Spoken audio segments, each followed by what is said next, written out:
This guy farms immortal ogres for points. A monster that no matter how many times you kill it, it will be resurrected again the next day, stronger and faster thanks to his skill, Decapitation. He drops them in one clean strike and treats the hunt like practice. With the points he earns, he blesses a withered tree into an emperor apple tree. And those apples sell for a crazy amount of money, but he wasn't always this strong. To understand the story better, let's go back to the very start. Earth was dying and lost every vitality it had to provide. And then a certain being revealed just what Earth needed, the absolute being advised to dispatch to another world, and with this, dispatchers, who are now regarded as heroes, left the Earth for other worlds. From the other worlds, dispatchers are able to bring back new things that are essential for humanity's survival. RMC Chansu is working a trash gardening job, but he wishes that he could become a dispatcher too. After the day's work, he heads to the dispatcher reunion center, where there is a bulk load of people trying to get information on their loved ones. He manages to get past all the other people who are there to reach the receptionist. The receptionist checks his log and realizes that Chansu doesn't have enough to pay for the investigation he is requesting. He tells him to come back when he finally has the required money. Chansu begs the man to at least give him some news, but he is pushed out of the way by the next customer. Chansu has no choice but to step away, and he walks back home decisively. Apparently, when he was little, his father was a top-ranked veteran, also known as a returnee. They were always together. But when Earth's condition got worse, he was dispatched again. And since then, he hasn't seen his father again. After waiting for so long, his mother also went in search of her husband. But in the end, Chansu found himself all alone. He has grown so much that the memories he has with them have started to fade. He can't even picture their faces clearly anymore. Suddenly, a bright golden light hits the outside of his apartment, leaving a massive wave that sends him flying into the wall. He passes out cold. And when he wakes up, it's been hours. An emergency news alert popped up on his phone, warning about the turbulence and flash caused by a returnee's re-entry. To make the situation worse, an Srank returnee announces his retirement. Shocking everyone, the Srank dude talks about how he failed to protect the dispatchers who accompanied him. He also could not protect his god. And in the end, he returned alone, a failure. The dude says he can no longer dispatch because he has lost the ability and the qualification to do so. Apparently, the earthquake and the bright light were a result of his re-entry. With a broken voice, the dude announces his retirement, while asking everyone to do their best to protect Earth. This is basically bad news for everyone because Earth's population has grown below 500 million, making it hard to raise high-ranking dispatchers. Chansu cannot believe that the dude failed at his mission, and he is also retiring from it. Just then, he hears a knock on the door and he wonders who it could be. He stands and he walks to the door, wondering why he is getting a visit because it is very unusual. He opens the door and hears a voice calling him, but he doesn't see anyone standing at the door. Just as he is about to start believing that he is going crazy, the voice directs him to look down. Chansu stares down to see a cute talking bunny holding a tablet device and staring at him. This scares Chansu so hard that he falls on his arse. But the rabbit simply continues with his business, asking him if he is Chansu. The rabbit then tells Chansu to calm his nerves because he brought wonderful news for him. The rabbit smiles, congratulating Chansu on becoming a dispatcher. Chansu is shocked to hear this, forcing him to ask the rabbit again if he knows what he is saying. The rabbit admits that Chansu is probably confused, but he assures him that it doesn't take away the fact that he has been chosen. Since Chansu is acting suspiciously, the rabbit suggests that they move to another location.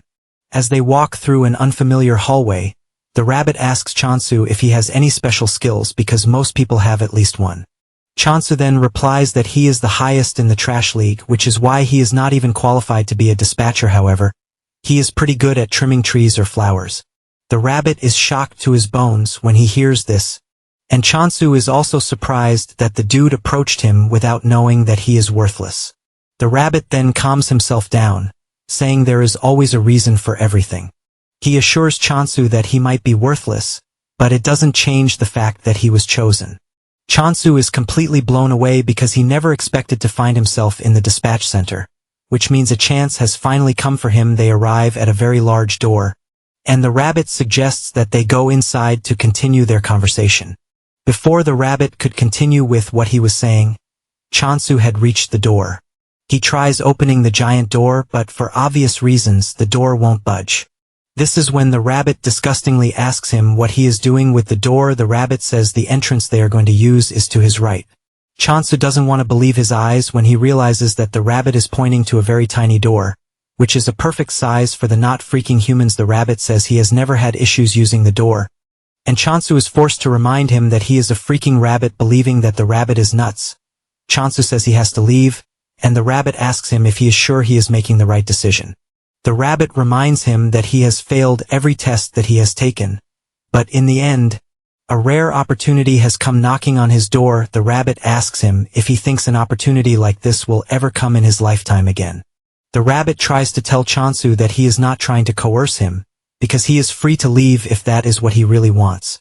After hearing this, Chansu has no choice but to crawl through the small passage to follow the rabbit to his bright, tidy office. This is shocking to Chansu because he was expecting a tiny office. The rabbit then tells him that there is a world that is suited just for him. Chansu is confused by this, asking if there is a different world that fits each person. The rabbit informs him that there is a world called block-type land grabbing, and it has an event in progress. Chansu's eyes light up in shock when he sees this, and the rabbit assumes that he knows about it. But Chansu says it is his first time hearing about it. The rabbit mentions that the world is the most sought after in recent days. Apparently, the world has the unique feature of receiving the divine protection of a god. Chansu becomes more interested when he hears this because the returner also made mention of a god. The rabbit notices the change in expression, and he assures him that choosing him has no connection to the recent event. Chansu then asks the rabbit what type of god he is talking about, and the rabbit mentions that gods are assigned on a random basis, but since Chansu is his favorite person, he might as well give him the chance to choose what god he wants. The rabbit then brings out 3 cards, asking Chansu if he is ready to choose. Chansu is confused by this because he doesn't even know which of the cards is good or bad. The rabbit reminds him that this opportunity might not come again, and Chansu agrees with him. Remembering his father, Chansu is pissed that he is even hesitating in the first place. Chansu then chooses his card, and a visual representation of the god appears right in front of him, shocking him. This scares the living daylight out of him, and when he stares at the card that he chose, he realizes that it is the god of negation. With a 44 rate, the rabbit urges him not to be a coward because everything he just saw is nothing but a dramatic effect. With his heart almost out of his body, Chansu is forced to ask just what kind of god would require an effect that almost sends him to the afterlife. In addition, Chansu doesn't think the god is the right choice for him because the name alone spells trouble. Chansu gets back on his feet and nervously asks the rabbit if there is a chance that he can draw the cards again. The rabbit assures him that he can, ultimately shocking him. Chansu quickly draws the card, and just like before, he pulls the god of negation again. Chansu is pissed, and he starts assuming that the draws are a scam because there is no way he is getting the same god every single time. The rabbit then tells him that there is nothing wrong with the cards. Chansu is surprised to see the rabbit change his expression, and then he tells him that he has just one last chance to draw a card. He urges Chansu to choose properly this time around. Chansu is frustrated, and he hopes to just pick anything, which is basically not the god of negation.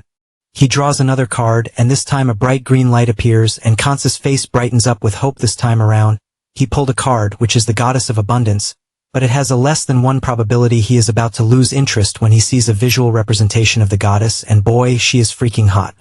Even the rabbit can see the practical imagination on Chansu's face. The rabbit smiles, asking Chansu if he would like another chance. This shocks Chansu because the dude literally just told him he was giving him the last chance. Chansu then asks the rabbit what would happen if he decides on the current card, and the rabbit lets him know that he would have to depart immediately. Chansu is shocked to hear this, and the rabbit asks him if there is any reason for him to hesitate. He tells Chansu that he has a rare chance to go from being a dispatcher to becoming a returner. The rabbit starts feeding his head with sweet imaginations of how people will celebrate him for being a hero. The rabbit tells him that being a dispatcher will give him a very good life, which is 10 times better than the one he is currently living. Chansu realizes that the rabbit is actually right because his life is basically worthless in the first place.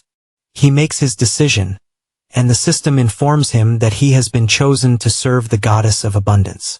The image of the goddess is shown to him, and it is just what he imagined in his head.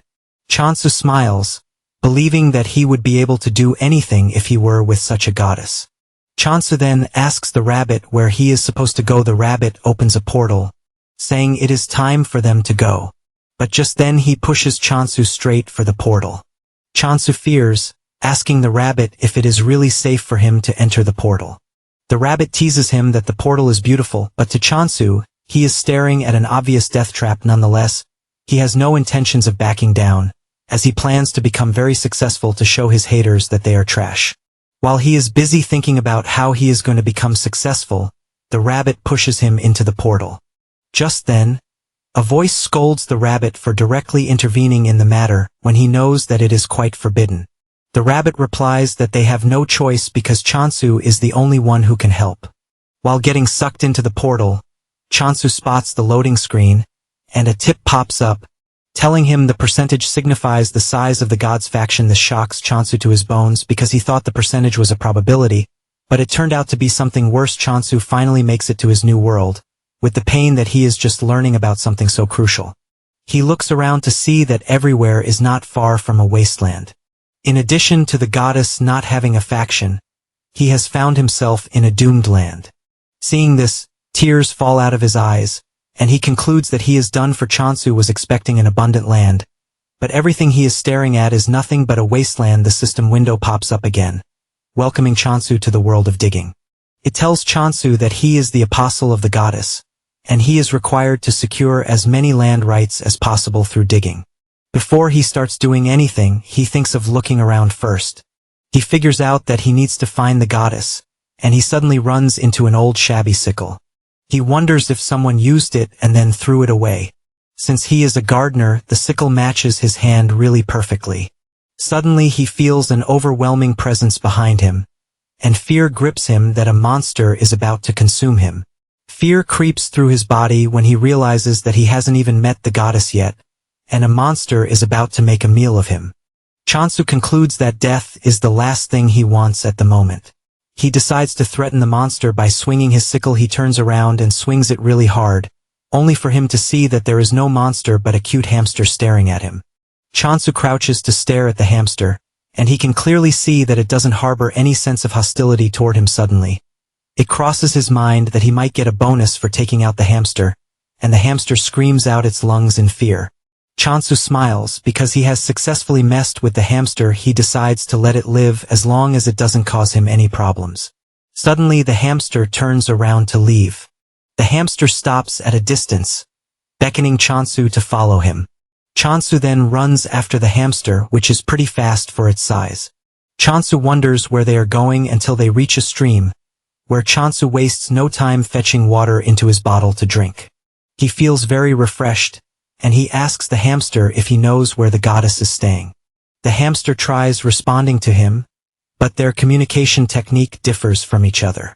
The hamster continues moving again, and Chansu follows it, waiting to see where the hamster is leading him.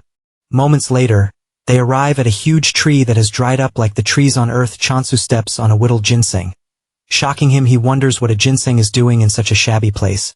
But the hamster suddenly grabs the ginseng away from Chansu. Chansu is confused as he believes that the ginseng is for the hamster. Just then, the notification comes on, telling Chansu that he has discovered the goddess. Chansu believes that the system is glitching because he has not seen the goddess anywhere around. Chansu is rambling about this when the hamster grabs his leg, and he assumes that the hamster is messing with him. He grabs the hamster, telling it that he is busy and not ready to play. However, the hamster's expression tells Chansu something important that he has been missing in the most unexpected surprise. The wilted ginseng is the freaking goddess.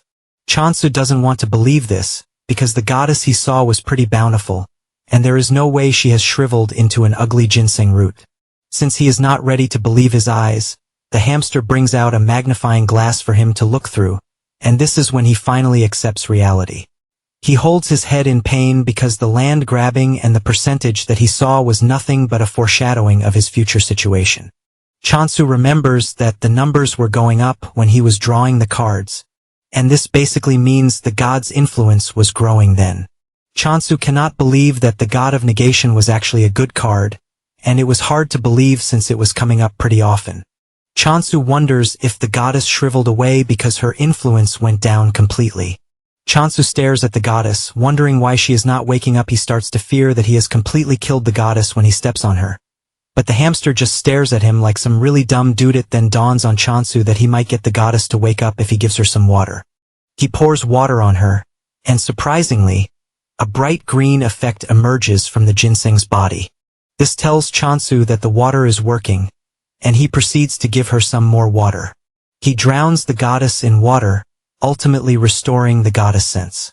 The goddess almost drowns in the water, and she starts wishing Chansu would stop before it is too late. The goddess finally comes to life, and Chansu celebrates his aggressive CPR skills. The hamster is also glad that its master is back to life. Just then, Chansu bows to the goddess, offering his greetings, and telling her that he is her apostle. The goddess manages to sit up to look at her apostle. Chansu is totally confused about what to do until the Windows notification pops up, telling him that he can become stronger by using his skills. Chansu is surprised because he didn't know that there were skills readily available for him. He sees one of the skills, which is the goddess blessing, and even though there is no description of what the skill does, Chansu assumes that it is for making crops beautiful. Just then, he applies it and he realizes that the blessing is called Decapitation. This shocks Chansu, since decapitation basically means cutting off a head. He doesn't want to imagine himself cutting heads around just to live an abundant life. However, he concludes that there is no way the goddess of abundance would grant him such a violent skill. Chansu turns to the goddess to ask her if he is truly meant to cut somebody's head off, and the goddess' reaction just confuses him. He then concludes that there is nothing else but to decapitate someone. Chansu starts thinking about the several things that this might entail, and then it suddenly dawns on him that the hamster might be ripe for decapitation. The hamster is busy celebrating the revival of the goddess, not knowing that Chansu is staring at him with the most evil eyes ever. The hamster turns around to see Chansu fully armed and ready to turn it into two pieces just before the sickle can hit. The hamster makes a run for it. Chansu continues his chase, and realizing that there is no way out, the hamster hides behind the goddess. Chansu calmly tells the hamster that he is not happy with what he is about to do, but it is all for the goddess' sake. Suddenly, the hamster and the goddess start to panic, and when Chansu turns around, he sees a terrifying creature standing behind him. Chansu also notices that the hamster has jumped in front of the goddess, and this is when it dawns on him that the hamster wasn't a monster after all. Chansu admits his mistake and figures out that he has to make amends for his mistake by defeating the real monster standing in front of him. However, the question of whether he can do it remains a thing nonetheless. Chansu is a brave dude, and he charges at the monster with the sickle in hand, and thanks to the decapitation skill, he can see exactly where he needs to cut. He activates the decapitate skill, and he leaps at the monster, swinging the sickle so hard that it takes down the monster in one strike. The hamster and the goddess are left in shock when they see this. Chansu casually returns to the goddess like he didn't just do something pretty crazy. Chansu then bows to the hamster for mistaking him for a monster and almost sending him 6 feet underground.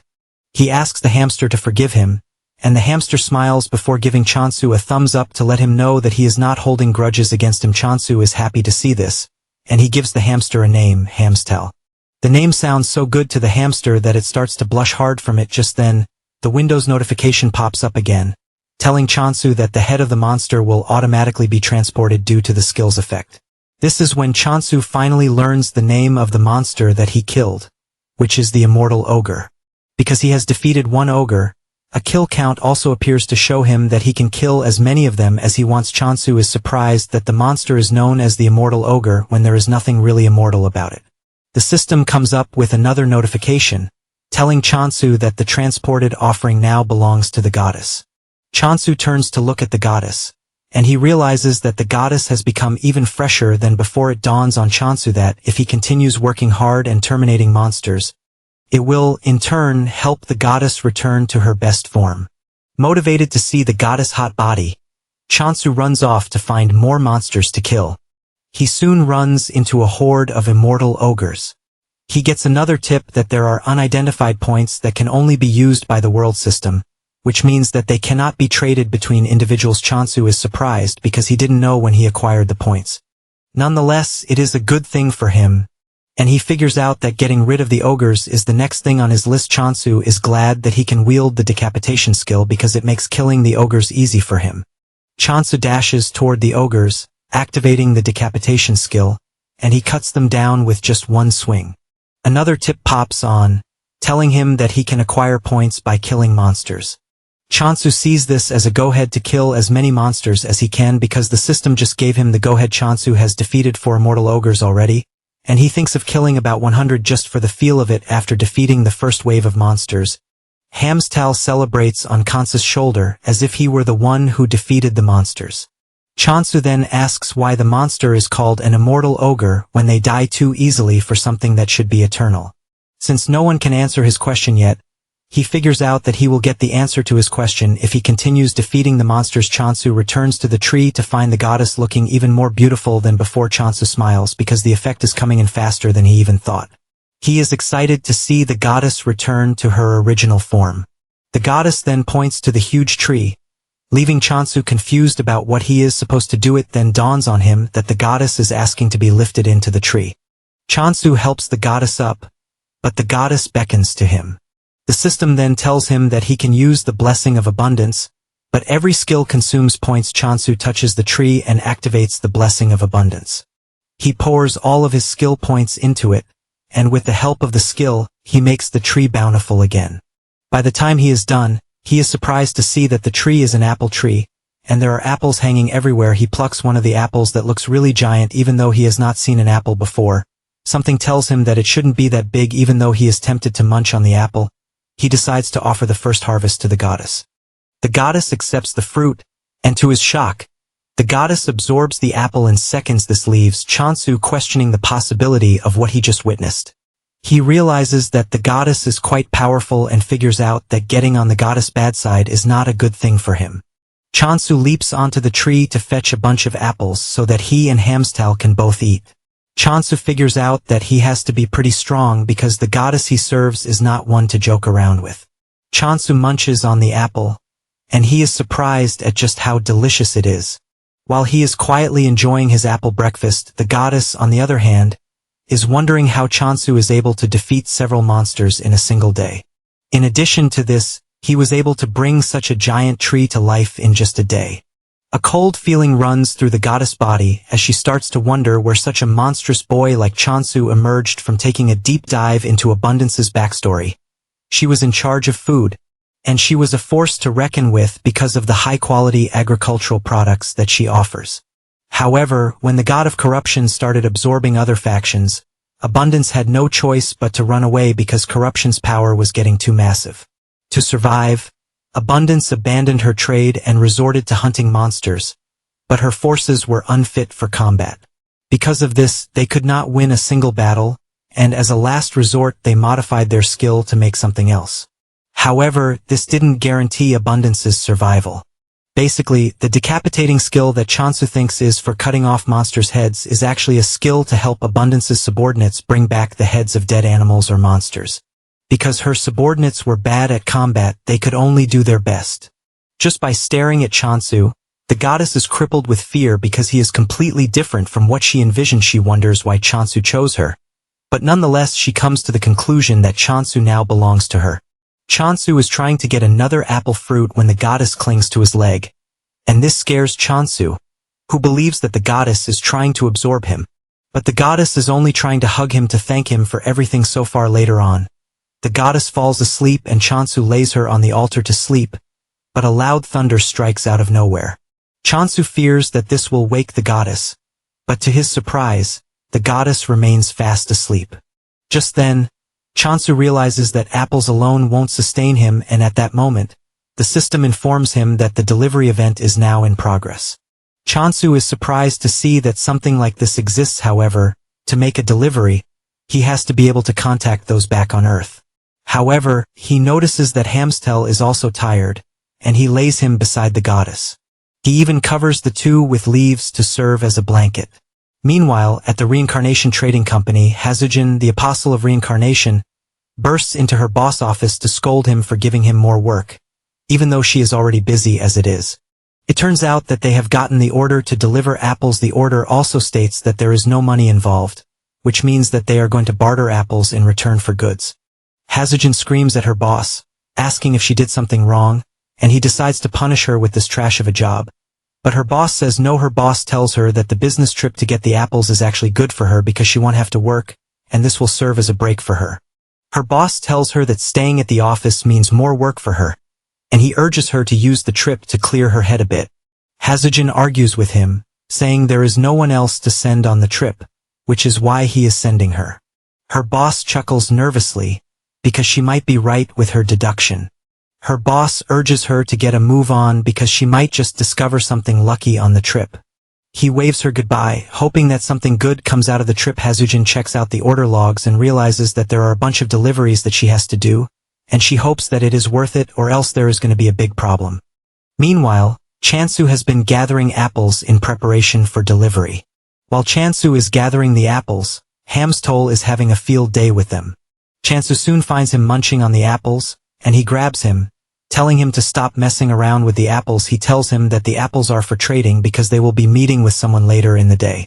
Since the delivery person will be coming a long way, Chansu figures out that acting all cool on the first day will leave a good impression on whoever the person is. According to the information he got when signing the delivery event, he found out that the world is truly divided into blocks, and the block territory conquest grand summon event is in progress. Even though it appears as a regular land, there is a wall at the edge, and to move to another block, a movement ticket is needed.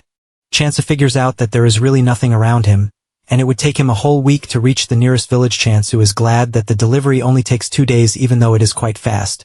Chansu doesn't care as long as he gets his sleeping bags pretty fast. In addition, he ordered a cushion for the goddess to sleep on. Chansu is aiming to raise the goddess' affection to the maximum, to make sure he doesn't get on her bad side. Chansu also notices that the immortal ogres have been showing up on their own since the day before, which is a good thing for him. He has finally figured out in the name that the immortal is more or less a reviving term. Nonetheless, Chansu doesn't care as long as he gets to terminate as many of them as he can while farming for points while battling it out with the monsters. He almost gets crushed from behind, but he manages to dodge. This is when it dawns on him that the monsters have gotten slightly faster. He assumes that the monsters grow stronger just like skills do. Even with this, Chansu feels no danger coming from them whatsoever. While taking out the monsters, Hatsujin is watching from the sky, and she has the same reaction as everyone who has witnessed Chansu take on the monsters. All she sees is a crazy overpowered dude who has monsters for breakfast. Apparently, the immortal ogre was once considered the main hunting target for most dispatchers because it provided more points than regular monsters. However, no matter how many times it was killed, it always resurrected the next day. Stronger than before. Even if the dispatcher moved their block, it would continue coming after them, which makes it the most persistent monster. In addition to this, it usually leaves a curse on its target, giving it the chance to wear them down until they eventually collapse. In the end, it became a creature that everyone avoids. That same creature is what Chansu is cutting down like tissue. Hatsujin starts wondering if Chansu is so reckless that he doesn't even care about the monster's retaliation. Hatsujin also notices that Chansu is not even purifying the defeated monsters with everything she has seen. She assumes that Chansu is a swordsmaster. But then, she wonders why a swordsmaster would be picking apples out of all the things that he can pick. Hatsujin concludes that Chansu is not a smart swordsmaster, but to avoid his wrath, she believes that it would be best to deal with him in the most gentle way possible. After taking down the horde of immortal ogres, Chansu realizes that he has gained a ton of points and that it is increasing exponentially too. Because of the blessing, an apple now costs 1,000 points. Chansu figures out that hitting 100 is not going to be a problem for him. He had been wondering why there was a shrine in the region in the first place, but it appears to be a jackpot for him. Just then, Hatsujin approaches him and she humbly bows to him. She introduces herself, revealing that she is from the trading company and that she has come with Chansu's delivery. Chansu excitedly shakes Hatsujin's hands, saying he is actually impressed that she managed to find the block on her first try. Deep down, Hatsujin is scared because Chansu is a powerful dude and she has to be very careful not to get on his bad side. Just then, she spots the hamster and this catches her attention because he looks so squishy that she wants to hug him. Chansu notices the eagerness on her face, and he asks her if she is feeling unwell, but she replies that she is feeling good. Unknown to Chansu, Hatsujin is just eager to touch the hamster. Chansu then tells Hatsujin to follow him, so he can lead her to where the apples are. Upon arriving there, The smell of the apples alone catches her attention and she is forced to say this out. Chansu agrees with her, saying the apples grew really well. Hatsujin cannot believe that the large tree standing in front of her is an apple tree. Chansu plucks one of the apples and he asks Hatsujin if she would be willing to eat the apple. Hatsujin collects the apples and the massive sizes of the apples shock her. However, she is not expecting anything great because when a fruit gets too big, the sweetness suffers a backlash. She expects to be disappointed, but the moment she bites out of it, she is sent into a state of unimaginable tastefulness. Hatsujin realizes that the apple is quite sweet and the acidity is also balanced out. She figures out that the apple would sell for nothing less than 100,000 gold because of how sweet it is. Hatsujin then asks Chansu to confirm if he placed a 2,000 gold price tag on the apples. And Chansu says yes. Hatsujin lets Chansu know that the price he placed on the apple is quite absurd and Chansu thinks she is saying the apples are too expensive. Chansu nervously asks the lady how much she would be willing to buy the apples. Hatsujin shocks Chansu when she tells him that he should be getting at least 20,000 gold per apple. Chansu almost loses his mind when Hatsujin reveals that it could even get over 30,000 if he supplies them to a department store. Chansu cannot believe his ears. And even though Hatsujin could have defrauded him, she doesn't think it would be nice to lose a potential long-term customer. In addition, she is not ready to die just yet because she believes that this will be her fate if Chansu ever finds out. Hatsujin then tells Chansu that the apples are not just apples but the very first type of apple that has gotten a unique flavor she has not tasted before. Hatsujin confesses that the apple holds more value than any regional specialty that she knows to avoid overstretching things. She suggests that they just put it at 20,000 gold. In the meantime, she brings out a formal contract, telling Chansu that the other balance will also be settled once he signs the contract. Chansu collects the pen, and he looks through the contract to see what it entails. Once he sees that it is something favorable to him, he smiles. However, he suggests that they adjust a particular section of the contract. Hatsujin is surprised when she realizes that the company's share percentage has gone up. Chansu lets her know that it wasn't a mistake, but he did that because he would like to build a long-lasting relationship with Hatsujin. In addition, Hatsujin was honest with him about how much the apples are worth. Chansu stretches his hand forward to shake her, and this shocks her. She then thanks Chansu for accepting the contract, and she hands over the items that he ordered. Among the things he ordered are seeds, food supplies, and cooking tools. In addition, there is a familiar egg, which is a commemorative gift from the trading company. Hatsujin assures him that it will help him with his farming. She hands over the eggs to Chansu, and says he might not even need them because he is already raising one. Chansu is surprised because he can't see the said familiar that he is raising. Hatsujin then points to Hamstal, believing that Hamstal is Chansu's familiar. Hatsujin then tells him that the more points he pours into the egg, the stronger it is going to be when the familiar hatches.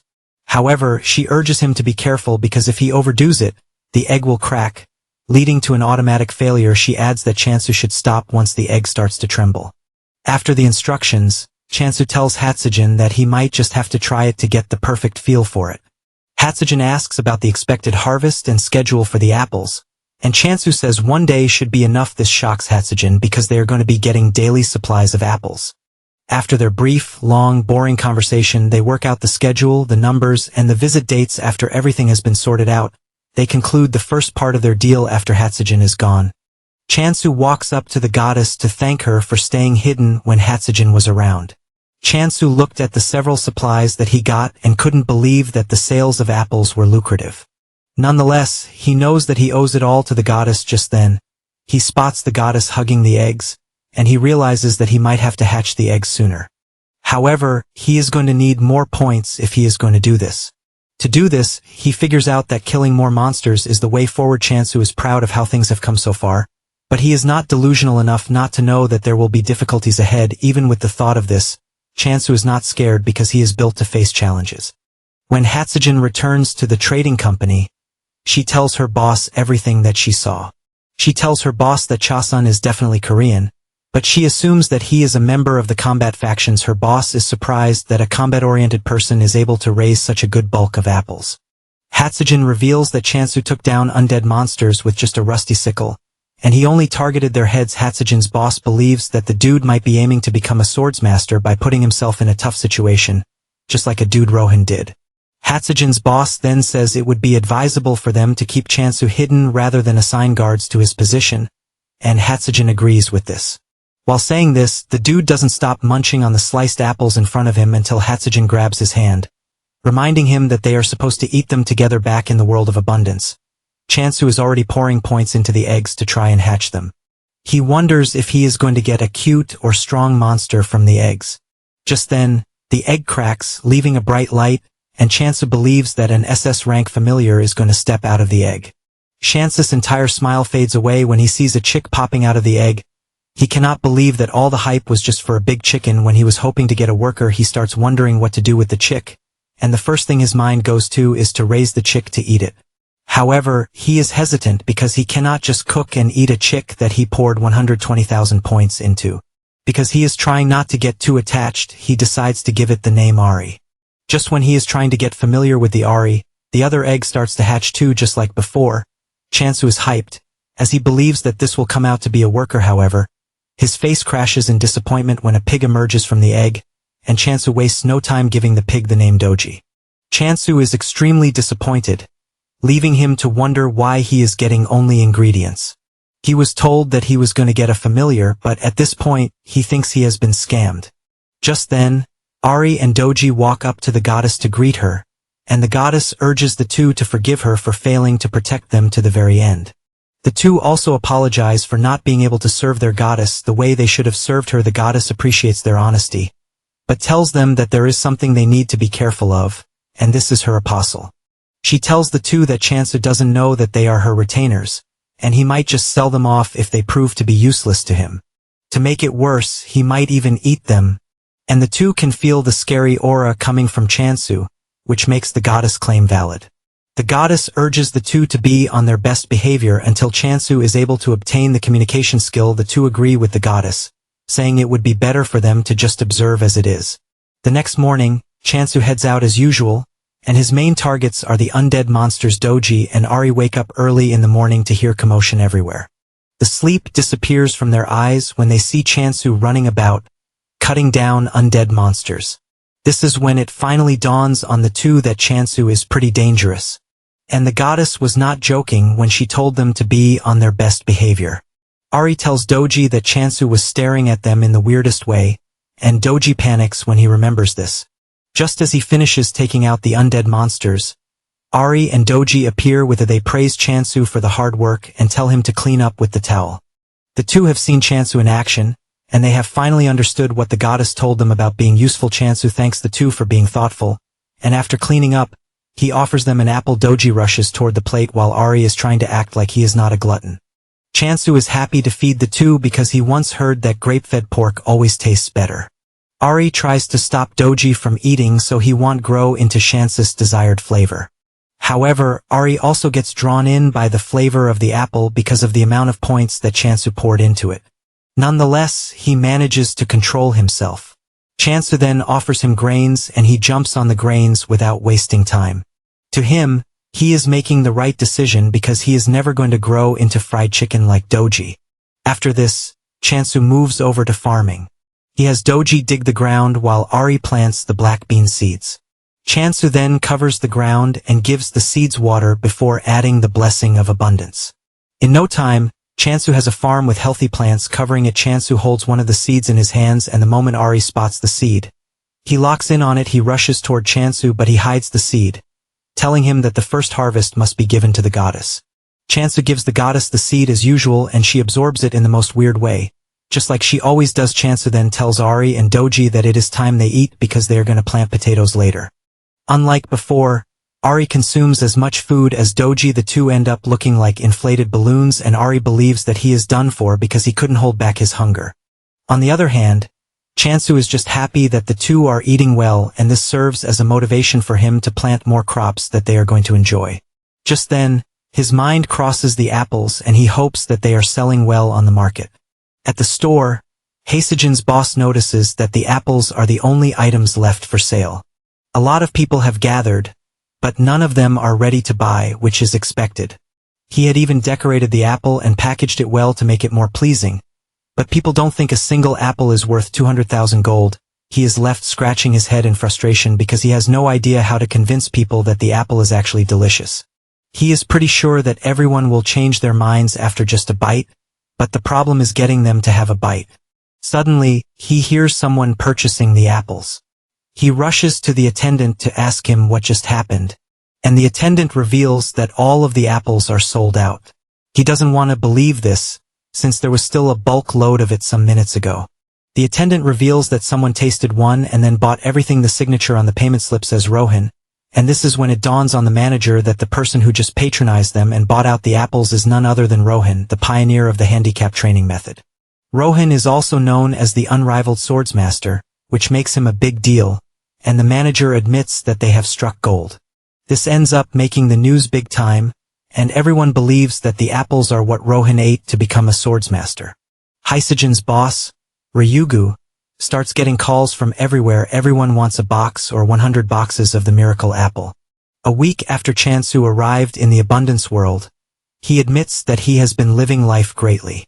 He has potatoes with him and he is ready to cook. While cooking the tasty potatoes, Doji is already holding his leg to let him know that he is interested. Chansu simply reveals that he is not making the potato for him because he just finished eating his own meal nonetheless. He still gives him some to eat. Moments later, Hysijin shows up, and she is surprised to see that all of Chance's familiars have hatched. To Hysijin, she is staring at a bunch of cute teddies that she can hug to feel better. Meanwhile, Hamstal and the other two are covering the goddess to make sure that she is not exposed to Hysijin's glaring eyes. Chansu then asks Hysijin why she came. Hysijin mentions that she has some good news for him.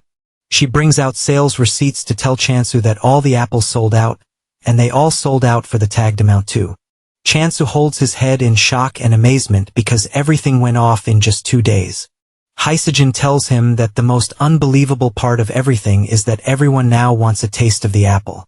Chansu is blown away because he never saw apple as something that would command so much money. He remembers that apples were usually sold for less than 1,000 gold. Because he is getting 30 of the profits, Chansu realizes that he is going to make at least 60,000 gold per apple.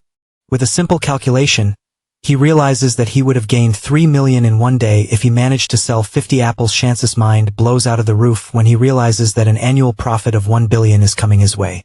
Chansu is glad that he is on the right trajectory, and he believes that with this, he might be able to find a clue about his parents. Chansu tells Hysijin that he is not a mood killer, but he asks her how long she thinks the hype over the Emperor apples will last.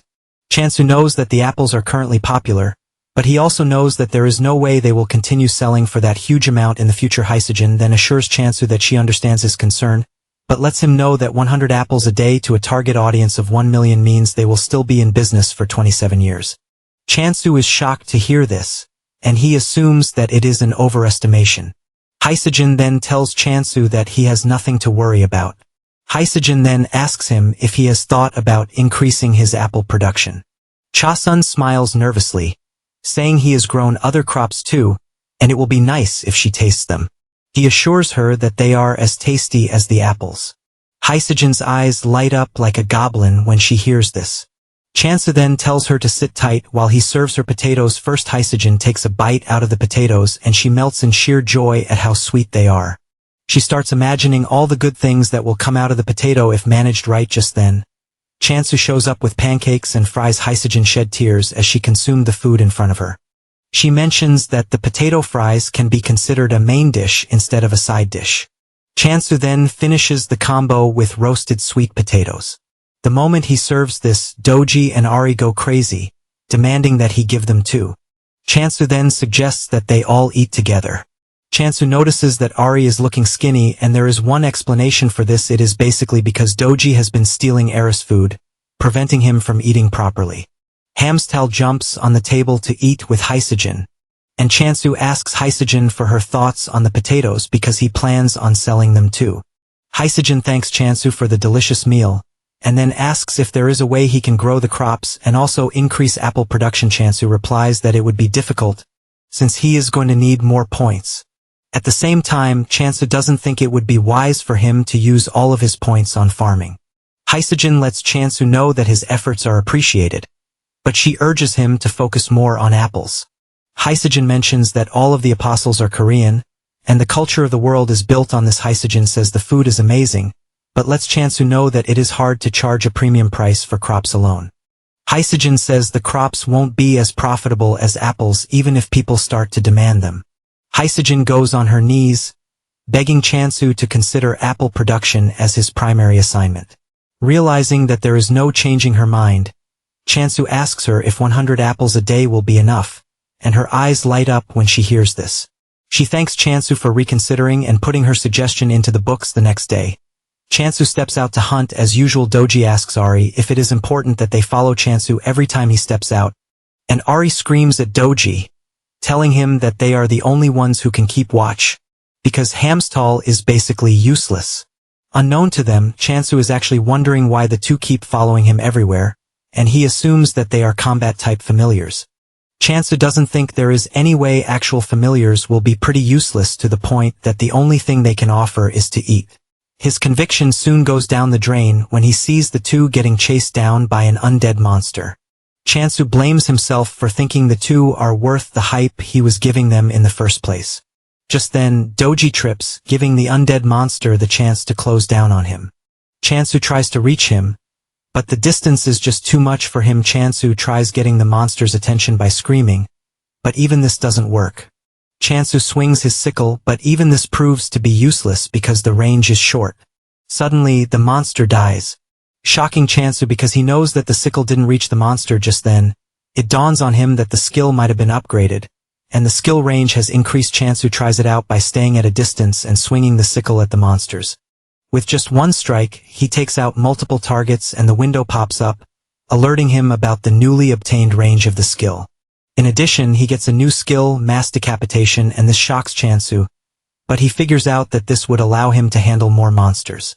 Chansu goes on a rampage, cutting down several monsters, and this scares Ari and Doji.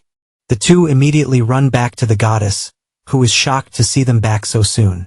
Ari tells the goddess that Chansu might have gotten stronger, but at the same time, obtaining the communication skill is also important.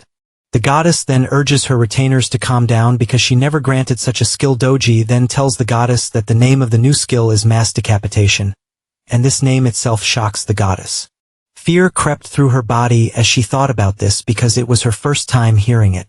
Even the goddess has no idea what type of person Chansu is at this point. She assumes that he is a grim reaper sent from hell. Just then, the goddess tells the two that she might actually have an idea of what is happening. Doji hears this and his head goes into overdrive. Believing that the goddess was truly the one who bestowed the skill upon Chansu, Ari is forced to slap Doji for being so dumb, and he tells him to hear what the goddess has to say before coming up with his trash ideas. Ari then asks the goddess what she thinks happened, and the goddess replies that the apostle's skill has evolved. The goddess mentions that decapitation skill is a modified version of the harvesting skill. She reminds them that the evolved skill allowed the user to engage in a wide range of harvesting. Just the same way that the goddess thinks Chansu's skill has evolved into mass decapitation. Ari is surprised to hear this, and he mentions that this was something first-year apostles only could do. The goddess agrees, saying this is exactly why Chansu is pretty scary. However, the goddess thinks he is a thankful dude, which makes things a bit better. The goddess says Chansu might be growing at an exponential rate, but it is all thanks to his growth that they are safe to some extent. The goddess then says she will give Chansu the communication skill once he returns. Moments later, Chansu returns, and the goddess excitedly gives Chansu the chance to pick between two new skills.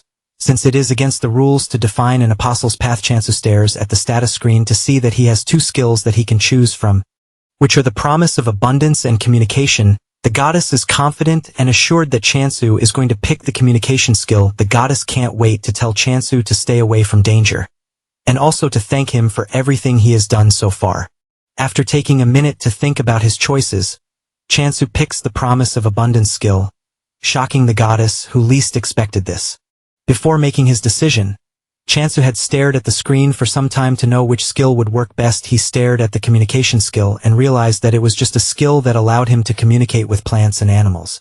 The horror of hearing Ari and the others scream at him whenever they are pissed made him realize that he is going to have a really hellish life if he picks the communication skill. Since there is a saying that ignorance is bliss, he decides that choosing the communication skill would be a wrong move. This is why he went for the promise of abundance instead, and the moment he picked the promise of abundance skill, he realized that everyone is pretty gloomy. He now has 2 skills on the board, but just like before, there is no description for the skill. Chansu then picks out an apple with the intention of giving it to the goddess as a first offering, but to his surprise, the goddess turns her back to him and she starts to cry. On the status screen, Chansu learns that depending on how he uses his skill, the points will return accordingly. Chansu wonders why the goddess is rejecting the apple that he gave her. In an attempt to cheer everyone up, he pinches Hamstel's cheek and this cheers the hamster up a bit. He also rubs Doji's belly to tickle him, but to his surprise the points are not coming back. Just when he is thinking of what might be wrong, Hizujin shows up in a hurry, telling him that he has to claim the block and defend it. This shocks Chansu, forcing him to ask if someone is planning to attack them. Hizujin says there is the possibility of this because the Emperor Apple has gained much popularity. Due to this, they are forced to limit the purchase of the apple to 1 per person, and even with this, over 5,000 people have made reservations already. The numbers shock Chansu, and Hizujin adds that the people who reserve say they don't even care when the apple arrives as long as they get it at some point. It is natural that, because of how popular the apple is, there will be raiders who will start targeting the apples and the block. To make things worse, Chansu's block is outside the authority zone, which means there is no protection against crimes. Hizujin wishes that they had some kind of backing because it would have completely changed the game. Chansu thinks deeply about this and realizes that the only backing he has is the goddess. Chansu figures out that if he loses, it is going to be the end for the goddess and the entire region. Hizujin tells him that the first step in curbing this is to claim the block and install a secure gate. Chansu agrees to this, and he says capturing the surrounding blocks to set up a disguised base will put them closer to Hizujin. Hizujin sees this as a really great idea because once they occupy the block and build a door, they won't have to deal with movement restrictions. Chansu then asks why the reservations increased out of nowhere, because it definitely isn't normal. Hizujin tells him that the whole block is going crazy because of the effects of the Emperor Apple. Chansu is confused about the set effects, and Hizujin mentions that there have been claims that the apple is a cure for all. This shocks Chansu, who doesn't think the apple is even capable of everything they are claiming it does. Even Hizujin believes everything, but Chansu doesn't think much about it because it is just an apple. Meanwhile, an annoying journalist is following Rohan as he enters the hospital, and he has his camera ready. Rohan visits his friend Yunsu, who is a grand alchemist. Rohan tells Yunsu that he brought a get-well gift for him, and the gift is nothing but a box of Emperor apples. Yunsu is surprised that Rohan brought the apples for him because he has heard the rumors, too. Yunsu takes a bite from it and explodes in pleasure, saying the nutrition and flavor are maxed out. Yunsu expresses his shock and starts asking questions about the apple, but Rohan reminds him that he is not a cuisine expert. While Yunsu is slowly eating the apples, Rohan, who brought them as a gift, is munching on them like crazy. Yunsu stares at the apple and says there is no way to get this level of perfection out of an apple, even if fertilizer is used. Yunsu screams out in horror when he realizes that his friend is eating the apple alongside him, and Rohan urges him to eat fast. Instead, Yunsu proudly tells Rohan that he doesn't care because he can easily call the Sun Huan department store and just order his own box of apples. Yunsu's hope is ultimately shattered when he learns that he might be an important person, but this doesn't mean much because the store is already overloaded with reservations. Yunsu tries to get them to sell to him by offering triple the price, but even this doesn't work. While the two are having fun, the reporter is busy taking pictures of them. In no time, an article is released stating that it was the Emperor Apple that helped Yunsu get out of the hospital. Ryubu bursts out in anger when he sees this because they are already battling countless rumors, and the article is basically adding fuel to the fire. Ryubu cannot believe that everyone thinks the apple is a miracle cure. Back in abundance, Chansu tells the goddess that he needs to step out for a bit to take over the surrounding blocks. Chansu tells Doji and Ari that they will be in charge of protecting the goddess. The goddess is shocked that Chansu is stepping out to claim territories, and she assumes that it is because he just got a new skill, which is not even a combat skill. The goddess grabs his leg to prevent him from leaving because it is dangerous. Since Chansu can't understand the goddess, he assumes that the goddess is holding on to him because she now needs protein. Chansu smiles, asking if beef will be fine with them. Chansu excitedly heads into the storage room to get the frozen beef that he ordered earlier. Chansu is excited because it is basically the first real meat that he has gotten his hands on. Back on Earth, he only feasted on lab-grown meat. Chansu excitedly puts on the stove and he starts grilling the meat. He admits that the smell is definitely on a different level from the cultured meat, He has always eaten. Doji is already excited to eat the meat, but Chansu tells him that the meat is for the goddess. Even Ari is disappointed because Doji just ate, and he is already eager to jump on grilled meat. All while he is preparing the meat, the goddess looks absolutely mad, and Chansu believes that she is just hungry. Moments later, he finishes the meat and hands it over to the goddess, but to his surprise, the goddess trashes the delicious-looking meat. This shocks Chansu, who thinks the meat is spoiled, which is why the goddess threw it on the ground. Chansu takes out a part of it to try it to see if it is good, and he concludes that it is sweet. However, he believes that something is missing because it doesn't have the shock value of when he first had the apple. He assumes that this is the reason the goddess didn't eat either. Unknown to him, the goddess is crying so that he wouldn't go, but sadly, he can't hear her since he foolishly ignored the communication skill.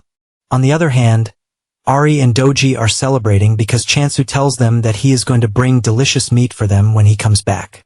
That night, Chansu steps out just as planned, and while Ari and Doji are sleeping like logs of wood, the goddess stays awake, totally worried. Chansu arrives at the edge of the block, and the system asks him if he wants to move to the next block. Chansu then accepts the option, and he finds himself in the next block, but everywhere is pitch black. He uses the lantern to gain some visibility, and he realizes that he is in a jungle which is completely different from where he was before. Suddenly, a swarm of flying monsters dashes toward his location, and because they are too small, Chansu makes a run for it. They are so small that he can't even target their necks, and he figures out that running back to where he came from is his best option. Suddenly, the undead monsters cross over from the other block. Chansu is shocked to see them, but before he can make a violent move, he realizes that the monsters are on his side since he can't hear them. He doesn't know that the undead monsters are ready to protect him from other monsters, because they believe that they are the only ones who have the right to kill Chansu. To make sure that they can uphold this, they are ready to protect him.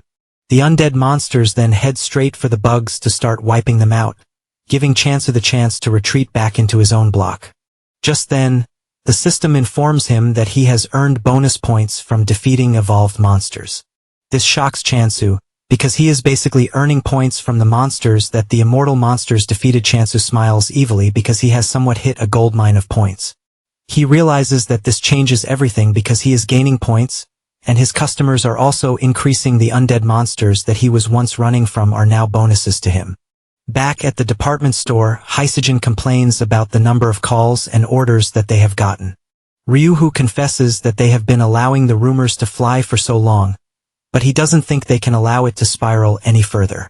To curb the entire problem, he tells Hisijin that any mention of the Emperor Apple is strictly forbidden. He says there will be no more response to inquiries or interviews. He suggests that they greet all questions with silence and indifference. Hisijin thinks this might not be feasible because it is going to be total chaos. Ryuhu argues, saying they can't let out a word again even if they are threatened. Just as he mentions this, a sword appears on his neck. Making his joke turn into reality, a voice appears from behind, apologizing for startling them. Ryuhu turns around to see that the person who held a sword to his neck is the swordsmaster, Rohan. Ryuhu is crippled with fear, and he asks Rohan why he has come to the office. Rohan says he has talked to Ryuhu's boss already, but he didn't give him the answer that he wanted. However, he hopes that Ryuhu will be more cooperative. Rohan then drops the big question, asking Ryuhu who is responsible for growing the Emperor Apple. In addition to this, he wants to know where the said person is. Ryuhu immediately runs behind Hisijin, telling her to explain things to the scary Rohan. Hisijin is shocked that Ryuhu is hiding behind her when he is the senior and should be the one explaining things. Ryuhu frantically tells Hisijin that he never thought Rohan would bring a real sword to a civilized talk. Hisijin is ultimately disappointed, and she finally understands the saying that bosses are trash. Even though she is scared, Hisijin stands her ground, telling Rohan that the company doesn't joke with their clients' information. The moment Rohan hears this, he pulls out his sword and the two almost faint from fear. Surprisingly, Rohan drops the sword on the floor instead of ripping them apart with it. Rohan then tells the two that he doesn't need them because he is just going to find the farmer by instinct. After saying this, he turns around to leave, shocking Ryuhu and Hisijin. Hisijin has no idea what is happening, and he asks Ryuhu what the dude meant by instinct. Ryuhu reveals that swordmasters usually have instincts that are far better than those of a regular person. He tells Hysegen that he once heard that Rohan solved many problems in the past using his instinct only. Hysegen is blown away by this, leaving her to wonder if what Rohan just said is possible. 2 days later, Chansu was waiting for the arrival of Rohan because Hysegen had already gave him the heads up. He wonders why Rohan has not shown up at his doorstep even after 2 days. Suddenly, he gets the notification that someone has entered the block without a doubt. He figures out that it has to be Rohan. He stands by the door, waiting for him to enter any minute. But to his surprise, no one enters. He assumes that there is a glitch in the system, since all visitors are expected to enter through the gate. He checks through the system again, and he figures out that it is not a glitch. He decides to check out the surroundings just in case. And suddenly he is hit with a big surprise. Chansu watches as Rohan tears down a section of the barrier with nothing but his sword. Just the sight of Rohan sends chills down his spine, and Rohan walks up to him, asking him if he is the apple cultivator. Chansu tries to hide his nervousness by welcoming Rohan the best way he can. Rohan goes straight to the point, telling Chansu that he is there to buy apples. Chansu is shocked by the sudden request, and he asks him how many apples he plans to buy. Rohan says he would like 100 apples, but if he can get 200, he doesn't mind. This shocks Chansu, and he screams out, telling Rohan that what he just requested is practically impossible.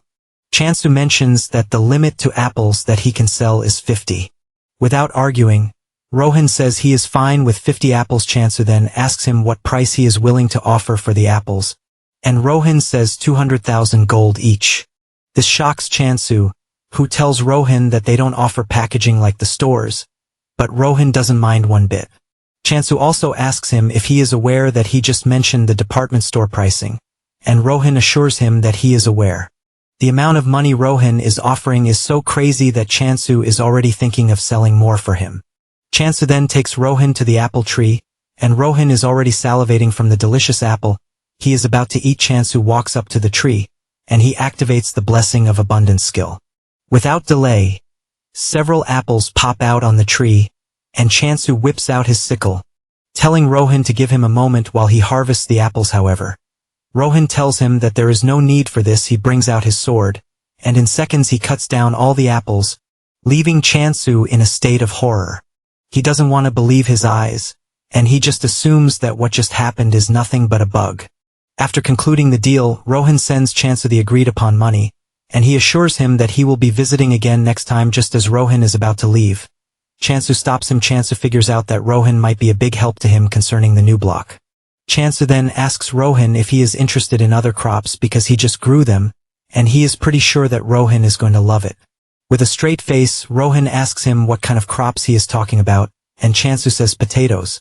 He has not even finished saying this when Rohan says he is not interested.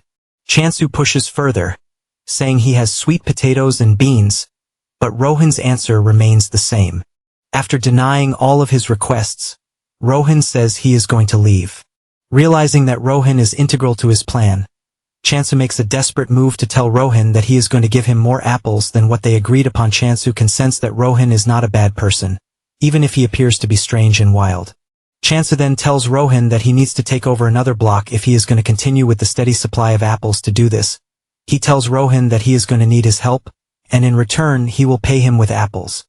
Chansu is wondering if his plan will work when Rohan walks up to him, telling him that he has agreed to the offer. Without wasting time, Rohan heads to the new block, with Chansu running after him just to keep up. Chansu is surprised that Rohan is heading to the block immediately, and he starts wondering just how strong the dude can be. Chansu notices that the ground is wet with a strange liquid, which is very different from his own block. Chansu is staring at his dirty shoes when a monster appears behind him. Before the monster can make a meal of him, Rohan drags him off, telling him to stay behind him because hanging around is dangerous. Chansu cannot believe that Rohan is using the word dangerous, when he is the one who is the dangerous one. Chansu is surprised that he almost got eaten by a monster disguised as a plant. Chansu then tells Rohan that he doesn't need to do too much, since he will be the one managing the block in the end. Chansu wants to get rid of the monsters by himself. He activates Decapitation, and he starts cutting down the monsters like they are nothing. After he is done, he activates the Blessing of Abundance. Meanwhile, Hysegen has entered the block, and she is moving around when she hears Chansu call her name. She looks down to check on Chansu with a bright smile on his face, but the smile disappears when he sees Rohan with Chansu, working on a plant. Hezijin rushes down to ask Chansu what is happening, and Chansu says that since he is planning on taking on the surrounding blocks, he decided to plant his foot in the area. Hezijin screams at him that she doesn't care about what he is doing, but she is more interested in why Rohan is with him. Chansu then explains his current predicament to her. Apparently, when they first arrived on the land, Rohan tells Chansu that he would like to taste the apples grown on the new land. Chansu nervously tells Rohan that there is no land there, because it is all filled with puddles. The moment Rohan hears this, he whips out his sword and swings it really hard to clear a large portion of the land. He clears the grass, turning it into a space where Chansu can plant seeds. Chansu is gripped with shock when he sees this, and he wastes no time planting the seed.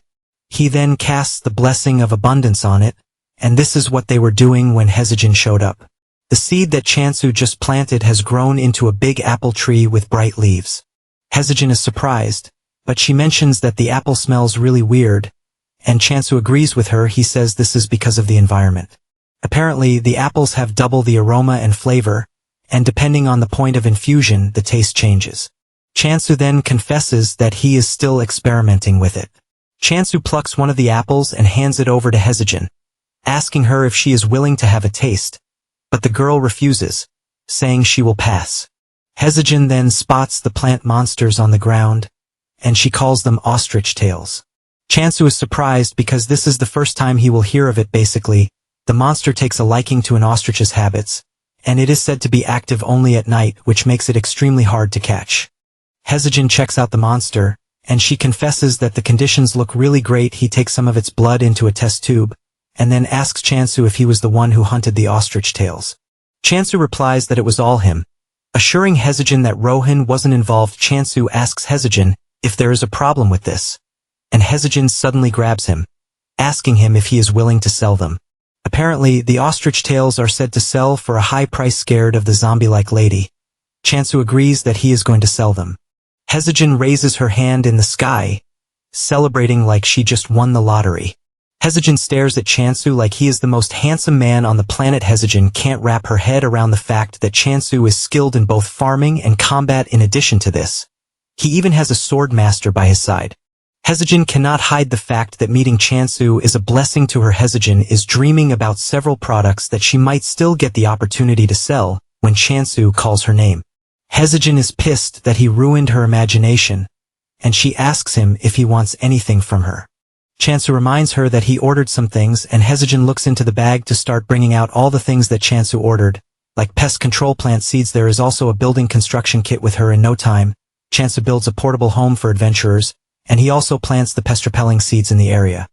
This leaves Hezijin shocked because she didn't know that Chansu has the ability to also grow plants in a short duration of time. Hezijin continues wondering just what kind of person Chansu is. Soon afterward, he purchases the new block, leaving the goddess and her retainer rejoicing like babies. Chansu is also happy because he has finally become a landowner. Apparently, a single block usually consists of 100 ownership units, and once all are acquired, the faction gains possession.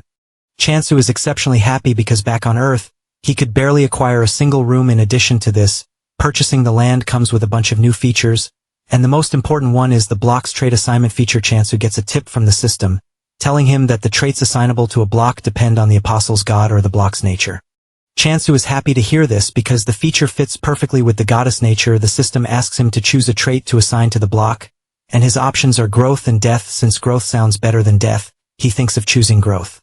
In addition, he believes that this will help with the goddess growth too. Chansu applies the growth trait, but things don't look entirely different from what they look like. Chansu concludes that there is no notable difference because it is still on stage 1. He checks out the status window to see that the growth trait affects basically everything. Chansu is smiling until he realizes that there is an option for spawn monster growth there. Chansu almost faints from the fear creeping through his body when he sees this. This basically means the trait has its bad and good attributes. One of the bad attributes is that the undead monsters have partaken in it too. Even though they have grown, Chansu is relieved that they are still manageable. Chansu heads out as usual to take on monsters, and he easily takes them down as usual. He is glad because the undead monsters growing stronger also means more points for him. Suddenly, Rohan appears behind him, shocking him because he didn't even sense his presence. Chansu figures out that Rohan has come to see him because his apple is already finished. Rohan wonders what Chansu meant by already, and Chansu reminds him that it has not even been a week since he got the last batch. Chansu concludes that Rohan is just gonna die from eating too many apples. Chansu then asks him how many apples he needs, and he replies that he wants 120, but if he can get more, he won't mind. Chansu then tells Rohan that he would have to adjust the flavor because of the change in environment. He says Rohan will taste one for free. Unknown to Chansu, the goddess and her retainers are gathered under the apple tree. He is shocked when he gets there to find them playing around. The group almost sinks into the ground when they spot Rohan. Since he looks pretty dangerous, suddenly Rohan swings his sword, and Chansu believes that he is aiming for the group. He dives to protect them, but in the end Rohan was just aiming for the apples. Chansu believes that Rohan has not sensed the presence of the goddess, since he called them familiars. Just then, Rohan says he can sense the growth trait on the block, and because of this, he would like to stay and train, but he assures Chansu that he is going to pay. Chansu becomes interested when he hears that Rohan is willing to pay, and he asks him how much he is offering.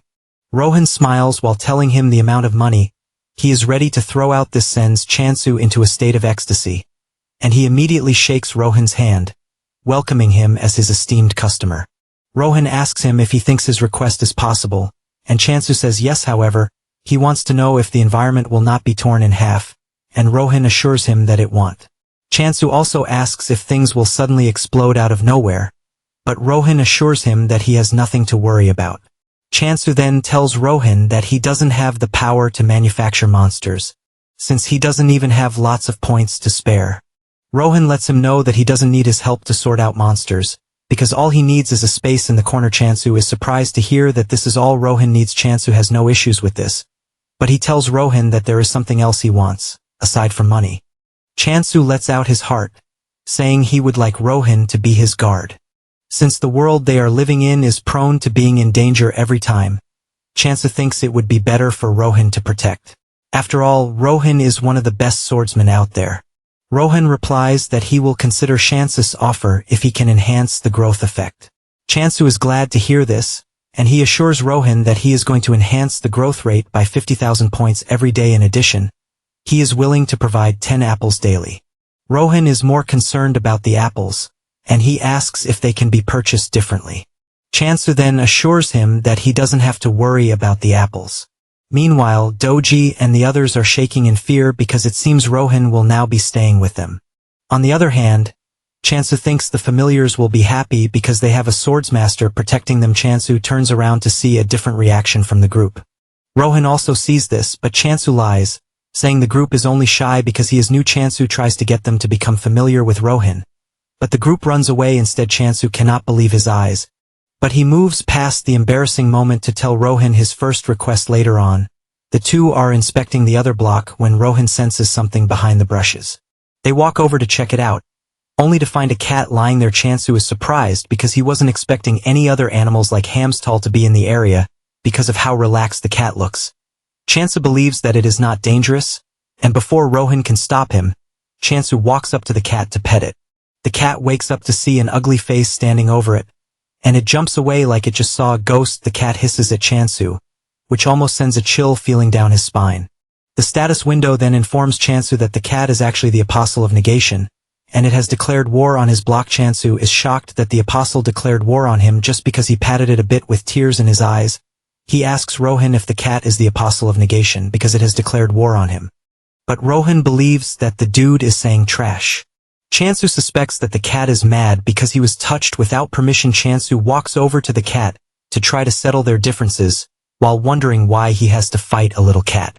Just then, Rohan shocks him, telling him that he won't be fighting the cat. Rohan says the apostles he will be fighting will appear through the block's border very soon. Surprisingly, Rohan says they will be human. Chansu is shocked to hear this because it was easy for him to kill monsters, but humans are a different story. As if Rohan knows what he is thinking, he tells him that he is free to kill Negation. Rohan lets Chansu know that they have the option to resurrect at the temple. Chansu is shocked to hear this, and he asks Rohan if he is talking about a checkpoint, and Rohan says yes. Chansu considers this an unfair advantage because he and his group don't have the luxury of just getting a second chance if they mess up. Negation apostles, on the other hand, can act recklessly and not suffer the consequences that come with it. Chansu is hyped for the battle since he is at a disadvantage, and he asks Rohan if he is going to help him with the battle ahead. Rohan replies that he is willing to help if he can. Just as predicted, a group of negation-loyal monsters and human apostles appear in the block. One of them holds a megaphone in his hand, and he makes a loud announcement telling Chansu to show himself at the alchemy headquarters. Hazujin has taken the ostrich tail sap for examination. She is thinking about just how impressive Chansu is. She believes that Chansu is strong the way he is with the help of an artifact. Apparently, an artifact is a divine item that is created for those close to a god. Sometimes it is formed from remnants of a dead god, which in turn grants the user the opportunity to use the god's power. After thinking this through, Hazujin doesn't think Chansu is using an artifact because they are hard to use unless they match the deity's nature. Hazujin is thinking about the future possibilities of things when Unsu rushes into the room. Hazujin is shocked, and even more shocked when Unsu starts walking toward her. Unsu has the ostrich tail sap with him, and he screams at Unsu, asking him where he got the sap from. The question shocks Hazujin, but without a doubt, she knows that something crazy is about to happen again. Back at Chance's block, the apostles urge him to step out before they get tired of searching for him. Unknown to them, Chansu and Rohan are hiding in the nearby bushes. Chansu wonders why the dudes are acting recklessly, and he asks Rohan if he thinks this is because they can resurrect even if they die. Rohan confirms this, saying they are probably acting that way due to the chances of getting resurrected. Even though they have little time to engage the enemies, Chansu is relieved to have Rohan at his side. He is basically putting all of his faith in Rohan. Just then, Chansu steps out of his hiding place, holding his sickle. The apostle stares at Chansu like he is some kind of weakling, and he tells him to bring him apples. Another dude makes fun of Chansu, telling him that he is outnumbered and that he has no chance against them. However, the team starts getting nervous because they can't see Chansu do anything, which is pretty weird. After some minutes of silence, Chansu finally speaks out, telling the apostle that he is nothing but trash and that he is not worth worrying over. Chansu is confident that he has the swordsmaster backing him. And before the negation dudes will have to get the chance to do something crazy, Rohan would have dealt with them. The apostle is pissed by this, and he gives Chansu one more chance to surrender the emperor apples. Chansu retorts, telling him to head to the department store if he really wants to eat apples. The apostle is overtaken with rage because of Chance's big mouth, and he asks him if he can handle the consequences of his arrogance. Chansu further breaks the dude's ego by telling him to go ask his mother all the trash questions he is asking him. Chance's words hit the dude at the spot where he wants, and he angrily tells his subordinates to kill Chansu. At the alchemy office, Yunsu is pestering Hazujin about where she got the sap. Hazujin feels like telling him, but she mentions that customers' information is confidential. Yunsu then tells her that he only asked because of the labor fee. Yunsu comes clean, saying the ostrich tail sap that Hazujin brought has a higher purity percentage than the regular ones, which is always hard to maintain their purity level. Yunsu brings out a contract sheet and hands it over to Hazujin, asking her if she can continue supplying them with the sap. Hazujin replies that she might have to ask the cultivator first, and Yunsu suggests that they sign a provisional contract. Yunsu is happy to hear this, and he lets Hazujin know that whoever is responsible for the sap will always be welcomed to the alchemy department. Back to the standoff between Chansu and the apostles, the lead apostle notices that Chansu is pretty calm for someone who is outnumbered. He wonders why Chansu is so confident, and on the other hand, Chansu is thinking of how he is going to take down the skeletons approaching him. As the skeletons rush toward him, Chansu activates the mass decapitation skill, and he wipes out the entire skeleton team in one fell swoop. The apostle is surprised to see his subordinates flying in the air like they are feathers. Chansu piles on the misery by telling the apostle that his subordinates are quite weak. Chansu stands above the bones, asking the apostle if he is ready to surrender. However, the apostle is not about to lose to some drat farmer. The apostle brings out an orb, and using the orb, he summons a giant monster called Heracles. Heracles looks absolutely terrifying with a lion's head attached to his left shoulder. Instead of running off in fear, Chansu still finds a way to trash talk the apostle, telling him that he is very bad at giving names. The apostle laughs at Chansu, telling him that he is about to regret his actions because Heracles is a weapon worth lots of money. The apostle then orders Heracles to go after Chansu. Heracles swings his giant punch, but he easily dodges it before Heracles can make another move. Chansu swings his sickle at him and sends him to the heavens in just one strike. Heracles crashes to the ground, shocking the apostle, who was already boasting of how strong Heracles is. The apostle cries in pain, saying Heracles is a monster he has been putting together for the past 10 years, and Chansu took it down like it's nothing. The apostle then turns to his subordinate, Soy, a fourth-generation apostle, to scold her for not joining the fight. Soy reminds the dude that he was the one who confidently went after Chansu, and she doesn't see any reason why he should complain after getting hooped by a farmer. Soy tells the dude that she is willing to get her hands dirty, but she will be getting extra fees after all. Her role was to guide the way and nothing else. Chansu is smiling and getting excited about the whole thing, until Soy turns her gaze at him, and her eyes turn red. This is when a tip comes in, telling Chansu that Soy uses the skill called Negation of Life, which places a curse on the target. The system doesn't sugarcoat how dangerous the skill is, and before Chansu knows it, he has fallen under Soy's skill. The annoying dude starts laughing when he realizes Chansu has fallen for Soy's trap. He tells Chansu that he is about to witness what happens when someone crosses the negation. Soy screams at the dude, telling him not to forget the real reason why they came in the first place. The dude quickly gets a move on to try and find the apple tree, but he promises to get revenge for his broken creation later. As he dashes through the woods, he can smell the apples in the air, and he figures out that it is just a matter of time before he gets there. Suddenly, he notices a faint movement behind him, but when he turns around, he sees no one. He is left in confusion as he doesn't know where the person is.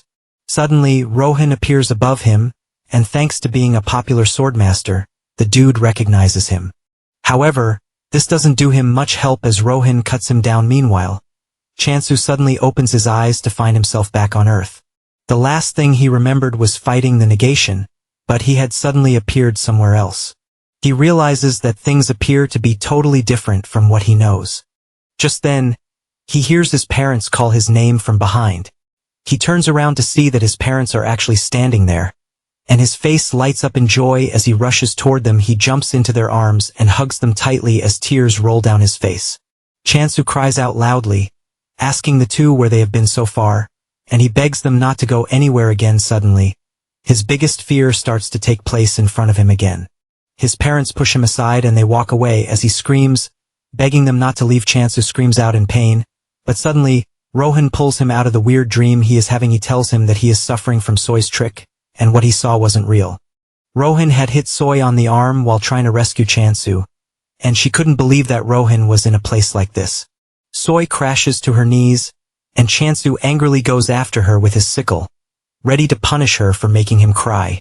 However, Rohan gets to Soy before him and he cuts her down. Soy gets buried by the swampy water, and Rohan apologizes for butting in unnecessarily. However, Chansu is not pissed about this, but he is even thankful.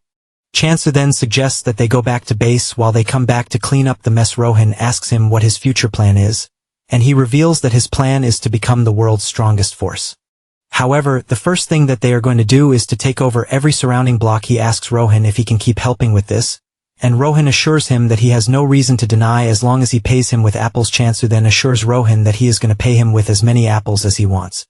As they walk back to base, they run into the black cat again, and Chansu asks Rohan about the deal with the cat. Rohan casually tells him that the cat is one of the 7 calamities, a territorial predator. This shocks Chansu because he thought the cat was a usual friendly cat, and he realizes that he might have gotten himself killed without knowing. On the other hand, the negation soldier has found himself locked up in a cell for losing the battle against Chansu.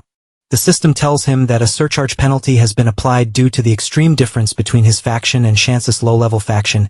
He is required to pay 1 million gold coins as punishment, and this shocks the dude because he doesn't think the power difference is fair. He refuses to pay the money, claiming that there was a swordmaster supporting Chansu.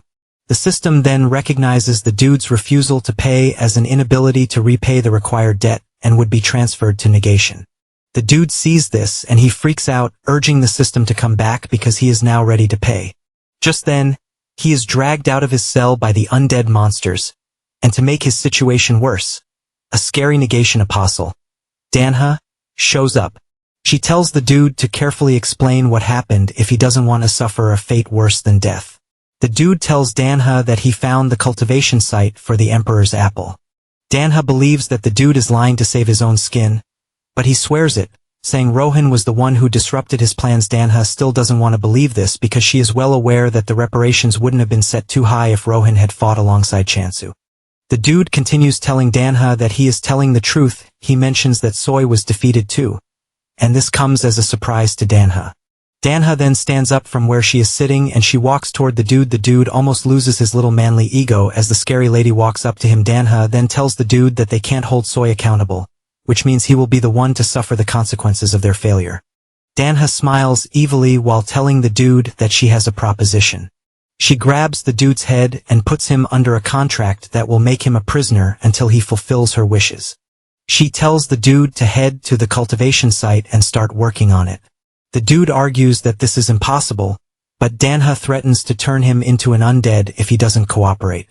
She lets him know that the only way he is getting out of this mess is to find a way to infiltrate the apple cultivation site.